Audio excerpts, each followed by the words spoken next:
relates to a woman who's cooking during the fast. Is she allowed to taste the food?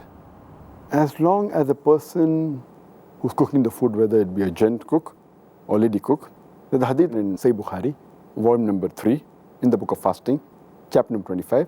It says, Ibn Abbas, he narrated, that tasting food from the pots or meals, it does not break the fast. This is a mu'allaq hadith of Bukhari, but it is connected along with Sayyid ibn Shayba and Bayhaqi, and the chain goes on. It makes it sahih.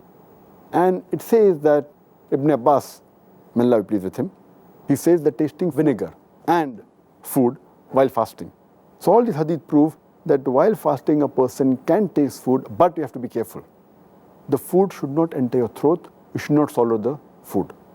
And that is the reason the scholars say that if it's required, you should do it. Otherwise not. For example, Imam Ahmad ibn Hanbal, he says that tasting food is makruh, unless it's a necessity. Same with Shaykh ibn Taymiyyah. He says that it is makruh unless it's a necessity. And while it's a necessity, if a woman is cooking food, she has to place the food on the tip of the tongue, so that she realizes whether the food is sweet or salty, and then she should spit it out. She should not swallow it. So that will not break her fast. Or if a mother wants to give food to the baby, and the only way she can give is by chewing it. So she is permitted to chew the food and then give it to the baby.